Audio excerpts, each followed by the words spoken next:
Hello friends, आज हम पढ़ रहे हैं प्राणी जगत का दूसरा जो संघ है पोरीफेरा। पोरीफेरा हमने पढ़ लिया। आज हम पढ़ेंगे सीलंट्रेटा तथा निडेरिया के बारे में। पिछली क्लास में हमने पढ़ा था पोरीफेरा संघ के सदस्यों के बारे में कि पोरीफेरा संघ में कौन से प्राणियों को रखा गया है। पोरीफेरा संघ के प्राणी थे स्पोंजिला, साइकोनिया, साइफा या यू स्पोंजिया।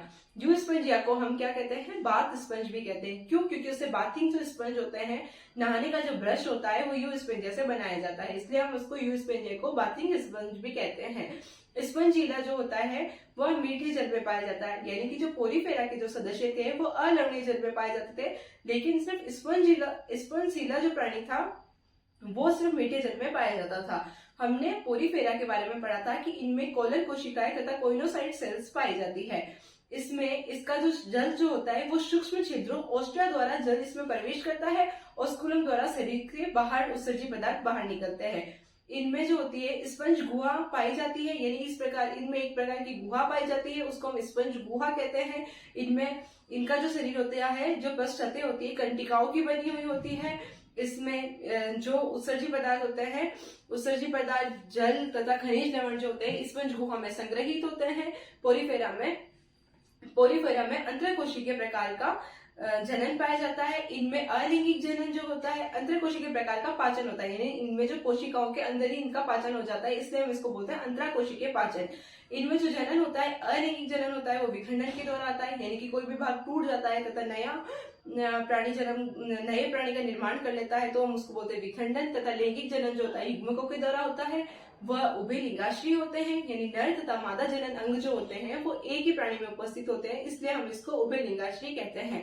तो हमने पिछली क्लास में पोरीफेरा के सदस्यों के बारे में पढ़ लिया था तथा पोरीफेरा के जो विशिष्ट लक्षण थे हमने उनके बारे में पढ़ा था। आज हम स्टार्ट करेंगे सेकंड जो है हमारा संघ सीलंट्रेटा या निडेरिया के बारे में।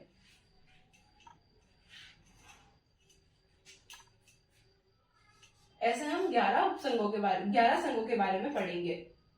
तो सेकंड है हमारा सीलंट्रेटा।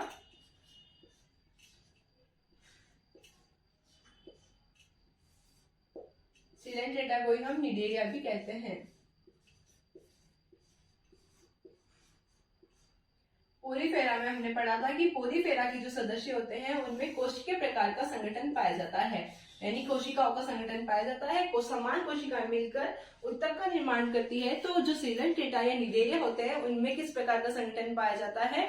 उत्तक प्रकार का संगठन इसमें पाया जाता है। तो इसके सबसे पहली पहचान है कि इनमें उत्तक प्रकार का संगठन पाया जाता है।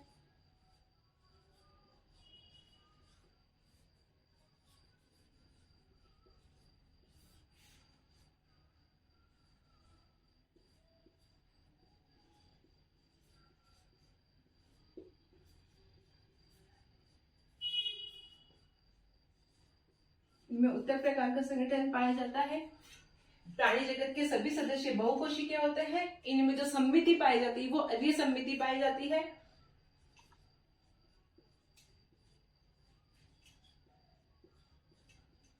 इनमें अरीय सममिति पाई जाती है।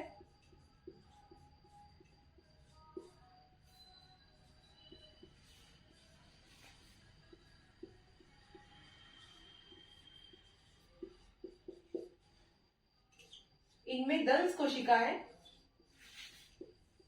दंश, निडेरिया या निबिटोब्लास्ट कोशिकाएं पाई जाती है, इसीलिए इनको निडेरिया भी कहते हैं।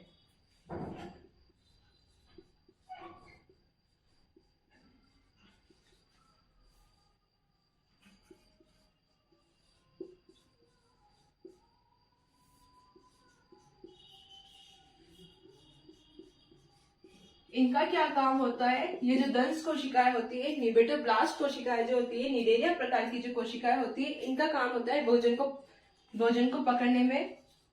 को पकड़ने या शिकार को पकड़ने, भोजन को खाने तथा शिकार को पकड़ने में काम आती है।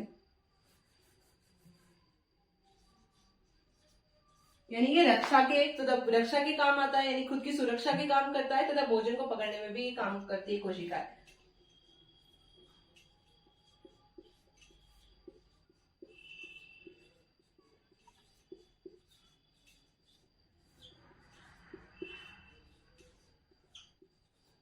इनकी एक विशिष्ट पहचान है कि इनमें पोलिप तथा मेडुसा अवस्थाएं पाई जाती है।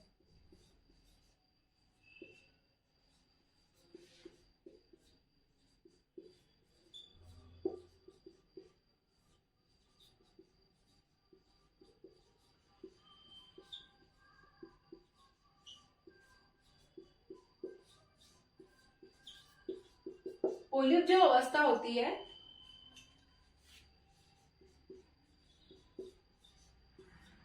पोलिप अवस्था होती है वो स्थावर होती है, यानी जो जिन प्राणियों में पोलिप अवस्थाएं पाई जाती है वो स्थिर रहते हैं, स्थावर होते हैं तथा उनका जो शरीर होता है बेलनाकार होता है।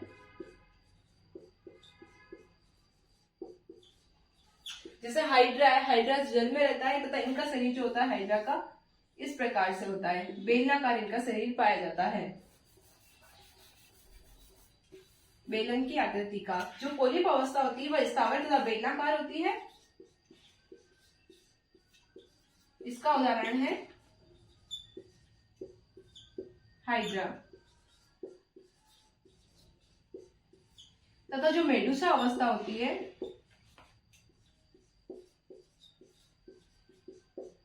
मुक्त प्लावी होती है, यानी ये तैरती है,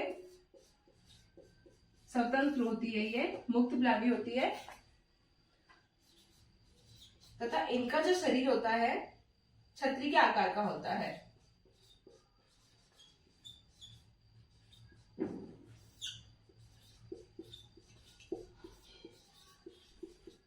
यानी कि इस प्रकार से इनके मेडुसा अवस्था पाई जाती है। तो ये जो हो गए, इनमें पोलिप तथा मेडुसा अवस्थाएं पाई जाती है। पोलिप अवस्था होती है और स्थावर होती है तथा इनका शरीर जो होता है बेलनाकार होता है, एग्जाम्पल के लिए हाइड्रा। तथा जो मेडुसा अवस्था होती है वो छत्रक नुमा होती है तथा ये मुक्त प्लावी होती है। सीलेंट्रेटा जो सदस्य होते हैं इनकी सबसे इंपॉर्टेंट कैरेक्टर ये है कि इनमें 10 कोशिकाएं पाई जाती हैं जो भोजन को खाने के लिए तथा शिकार को पकड़ने के लिए आवश्यक होती है। इनमें पीढ़ी एकांतरण पाया जाता है।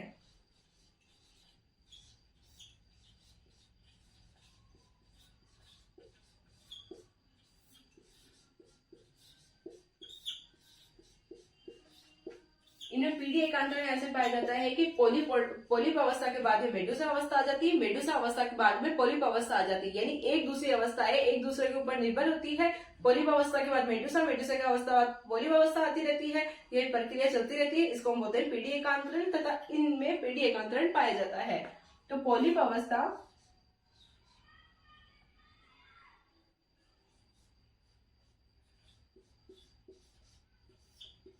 अलैंगिक जनन द्वारा मेडुसा का निर्माण करती है।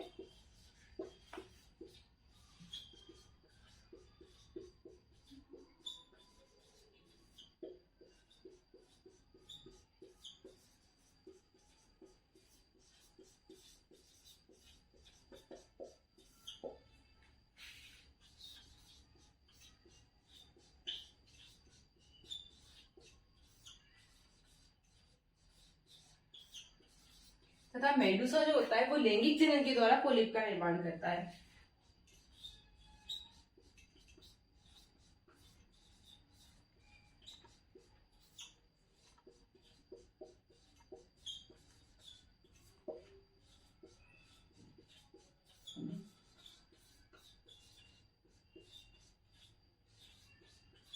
एक अवस्था के बाद दूसरी अवस्था आ रही है तो उसे हम पीढ़ी एकांतरण कहते हैं।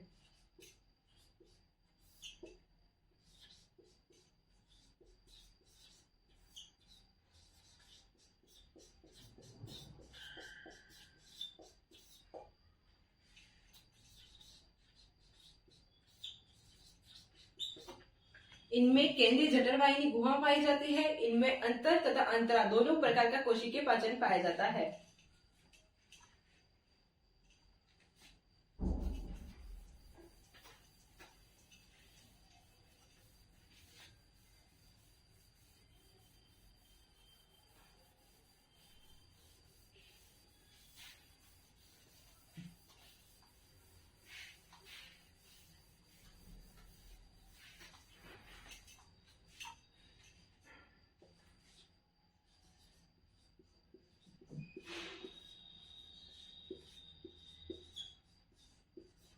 केंद्रीय जठर वाहिनी गुहा पाई जाती है।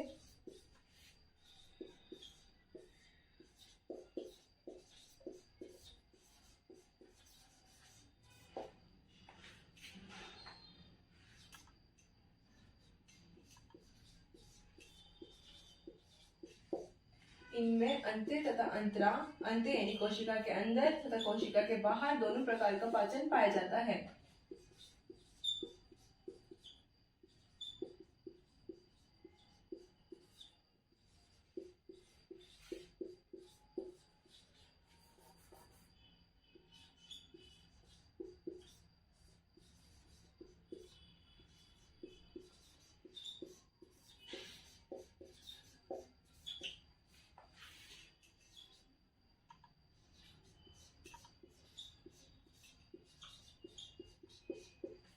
तो हमने सीलन टेटा तथा निडेरिया के बारे में पढ़ा कि इनमें 10 कोशिकाएं पाई जाती है। इनका शरीर संगठन होता है वो उत्तक के प्रकार का होता है, उत्तक संगठन पाया जाता है। इनमें केंद्रीय जठर वाहिनी गुहाएं पाई जाती है। इनमें 10 कोशिकाएं पाई जाती है। इनमें पोलिप तथा मेडुसा अवस्था पाई जाती है। इनमें पीढ़ी एकांतरण पाया जाता है, यानी पोलिप के बाद मेडुसा, मेडुसा के बाद पोलिप अवस्था पाई जाती है।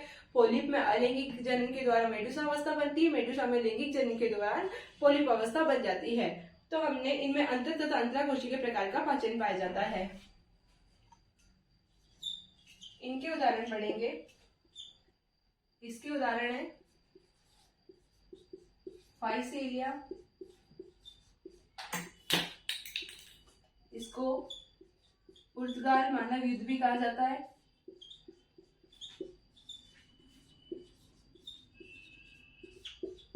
मैंड्रीना,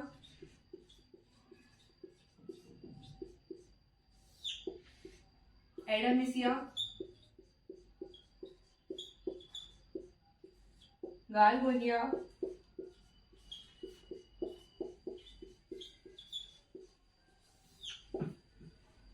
इसके उदाहरण है, यानी इसके ये सदस्य है। हम अगली क्लास में, इस क्लास में हमने सीलन टेटा के बारे में पढ़ा। अगली क्लास में हम टीनोफोरा के बारे में पढ़ेंगे कि टीनोफोरा में कौन से विशिष्ट लक्षण होते हैं, इनमें कौन से सदस्य आते हैं।